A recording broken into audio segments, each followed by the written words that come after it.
O vídeo de hoje é para você maratonar, além do GGFlix. Vou trazer 5 séries investigativas, criminais, policiais e com aquele toque de perícia criminal que são muito, mas muito boas. Então fica até o final que você vai ter a sua programação do final de semana garantida. Eu sou Gigi Barreto, uma perita criminal, e trago perícia criminal e investigação de uma forma bem descomplicada. Mas antes de começarmos, aquele pedido humilde para dar aquela força para mim e para o nosso canal chegar a mais e mais pessoas. Dá o like, compartilha, comenta, se inscreve, ativa o sininho para receber as notificações de vídeo novo e me segue nas outras redes sociais. Eu vou deixar o link de todas elas na descrição. Essas 5 séries que eu trouxe hoje no vídeo, eu escolhi a dedo, porque existem muitas séries investigativas nos principais canais de streaming, e nem todas são boas, convenhamos. Mas como eu já assisti um bocado, eu trouxe as que eu mais gostei, aquelas que eu assisti e disse, uau, essa é boa. As que eu escolhi, elas não são apenas investigativas, no modo tradicional de ser. Elas têm um elemento que dá todo o sabor especial. Aquele elemento que amamos, as análises forenses. Então já sabem, muitos vestígios, provas, evidências, claro, perícia criminal. Então fica até o final. E alguma dessas tu não deve ter visto e vai salvar o teu final de semana. Além de aprender um bocadinho com elas.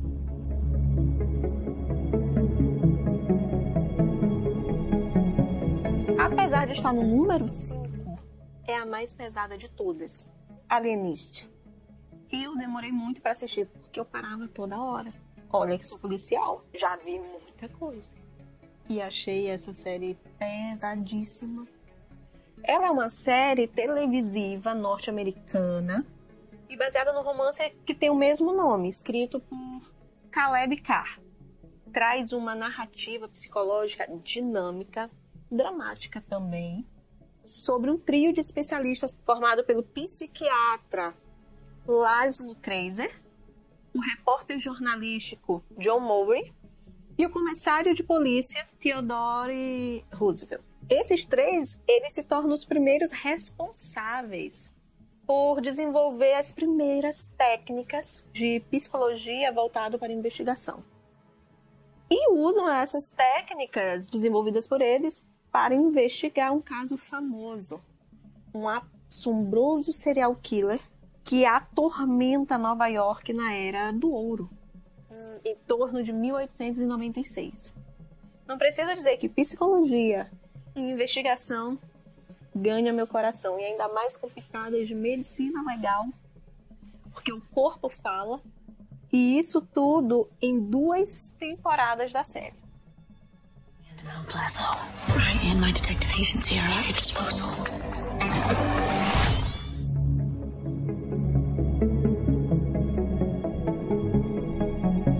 A número 4 é a Criminal Reino Unido.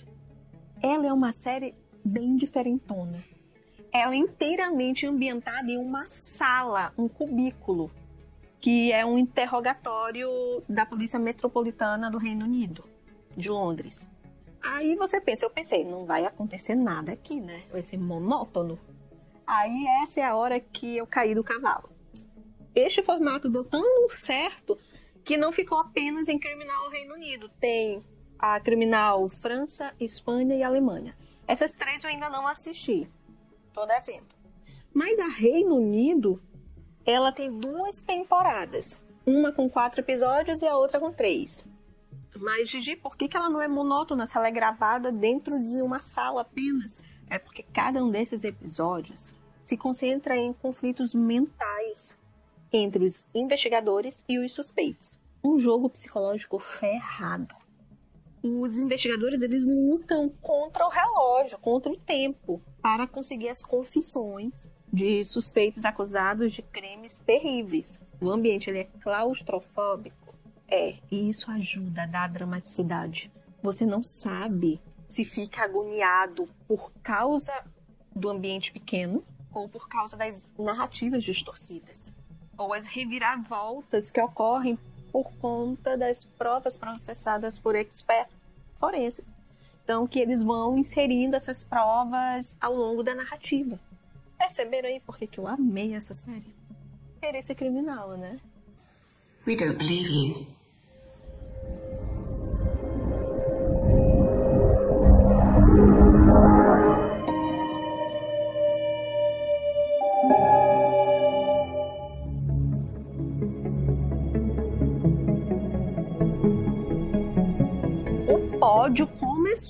O pódio começou e o terceiro lugar é deles. O Homem das Castanhas. Essa é uma série que é muito aclamada, tem muitos prêmios. E ela não é levezinha não, tá? Ela é quase tão pesada como The Alienist. A série ela foi adaptada de um romance também, de Soren Sveistrup, lançado aqui no Brasil em 2019 pela Companhia das Letras. O título é bem ruim. Eu mesmo passei batido várias vezes, porque não gostei do título. Mas o título faz parte da história. O Homem das Castanhas. A única coisa que eu posso dizer é que esse título ele tem a ver com a marca do serial killer que atua na história. Pronto. A série ela possui 6 episódios e traz diversos pontos que eu adoro. E acredito que você vai gostar. Primeiro, uma dupla de investigadores, um homem e uma mulher, que são brilhantes, mas que possuem uma vida pessoal caótica, como a maioria dos investigadores.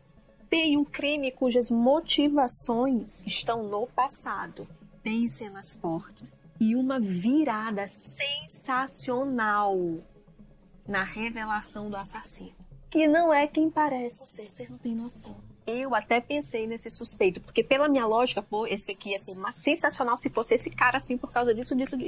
E além de ser uma possibilidade que eu já trouxe, inclusive, vídeo aqui no canal sobre essa possibilidade que existe e que a gente não se atenta a isso. Aí eu ficava procurando elementos para corroborar a minha hipótese naquele suspeito, mas a série é tão bem escrita que não tinha elementos que dissesse, é ele. Aí eu desisti de achar que era ele, essa pessoa. E aí chegou o final.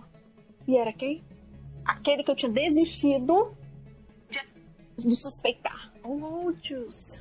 Mais um pouquinho da história. A história ela se passa em Copenhague, em um tranquilo subúrbio. E aí quando a polícia faz uma terrível descoberta. Uma jovem que foi brutalmente em um parquinho e com as suas mãos faltando. E acima dela estava pendurado o quê? Um boneco feito de castanha. Entenderam porque o Homem das Castanhas, a marca do serial? E aí nisso, a detetive Naya Tunin, ela é designada para investigar o caso, trabalhando com seu novo parceiro. É um detetive que chega na cidade, Mark Hess. Juntos, eles descobrem que uma misteriosa pista que conecta o caso à filha desaparecida da política Rosa Harfung, que desapareceu 1 ano atrás. E nisso, outros corpos vão aparecendo. E a trama fica mais tensa, com muitos vestígios, expertos forenses trabalhando do jeito que a gente ama.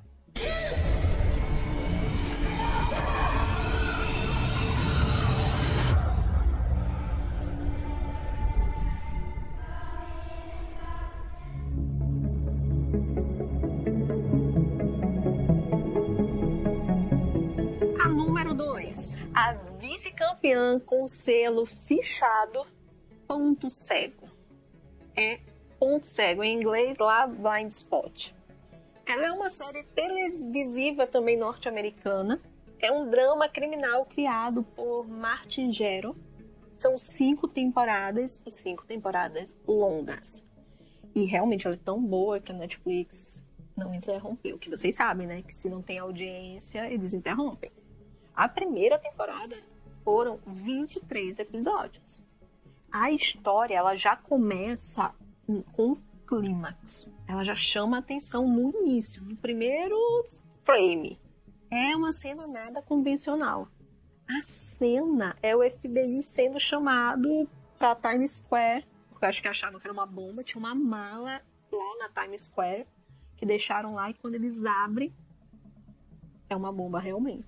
É uma mulher toda nua, cheia de tatuagem e com amnésia. Ela não sabia nem o próprio nome.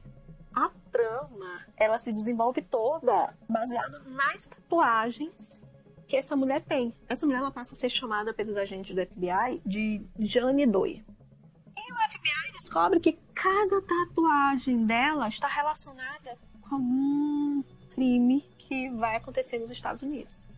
Então, eles precisam desvendar as tatuagens para proteger os Estados Unidos. Eu não vou mentir para vocês que a posição número 2 não é por nada disso daí não, tá? Existe um outro motivo. No caso, uma outra personagem. William Peterson, um agente especial do FBI e chefe da unidade de ciência forense do FBI. Então, vocês já viram que toda a trama, todas as investigações, elas crescem por conta de achados forenses. E aí vemos como é que ela atua, como é o raciocínio lógico, os laboratórios avançados em funcionamento para processar uma análise de um vestígio. É isso, eu sei que eu sou emocionada. Então, eu espero que você me entenda o meu posicionamento, porque eu tenho que puxar a sardinha pro meu lado, né? Mas ela é muito boa mesmo. Assiste e depois me fala, tá?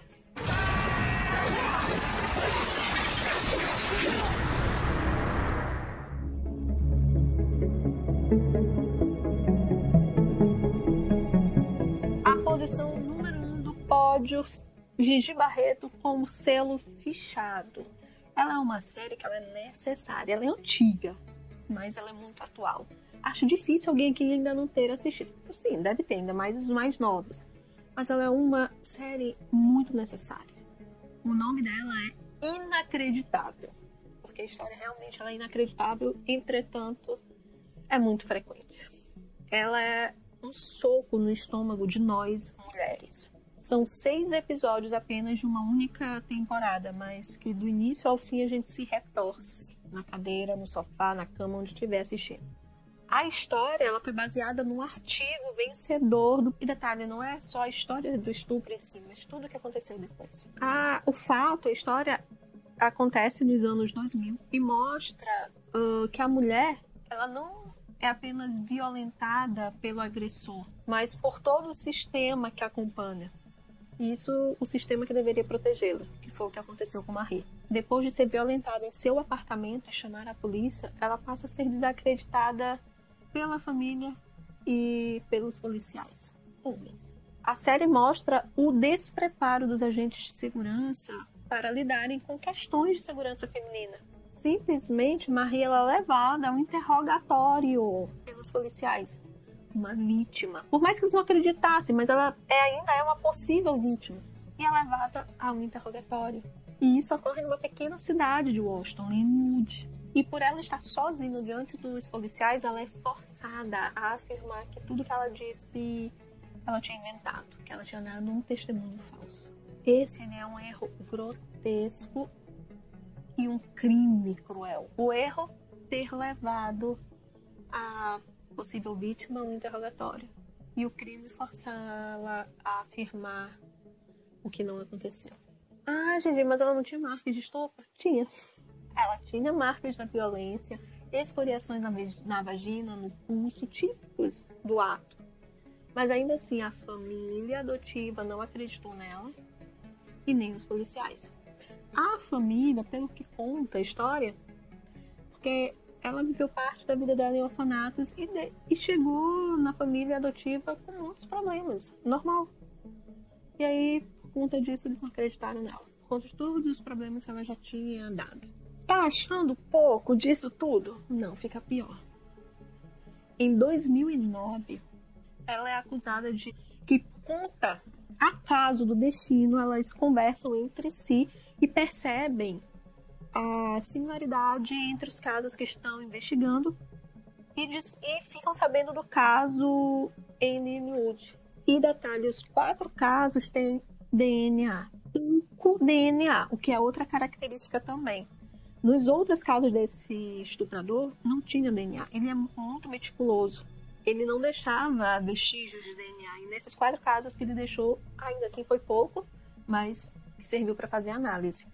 A primeira investigadora, Stacey Galbraith, ela estava investigando no estado do Colorado uma situação muito similar, onde uma mulher foi violentada por 4 horas seguidas com uma arma na cabeça.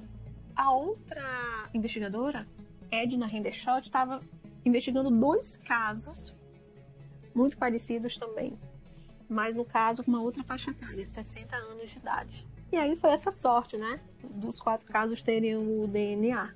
E como já existia o banco de dados de DNA, houve a comparação e ali se descobriu que se tratava de uma mesma pessoa. O DNA sendo um elemento de reviravolta de uma história. É sempre o DNA que é um elemento de reviravolta? Não, nem sempre. Existem outros vestígios e outras análises, mas nesse caso foi. E existe algo também muito interessante por trás disso. Certamente o cara não estava no banco de dados de DNA, que já existia. Mas, aí nesse caso, chama a atenção por fato de que da não existência de bancos de dados de informação de local de crime. Nos anos 2000, até 2012, 2015 mais ou menos, não existia nos Estados Unidos também bancos de local de crime, onde os investigadores colocassem as informações de cada local de crime. Porque sim, os criminosos, eles podem migrar, podem ser nômades. E alguns países enormes, como os Estados Unidos, como o Brasil, e de um canto a outro, cometendo seus crimes. Aí como é que o investigador de um ponto vai saber o que o investigador de outro ponto atendeu?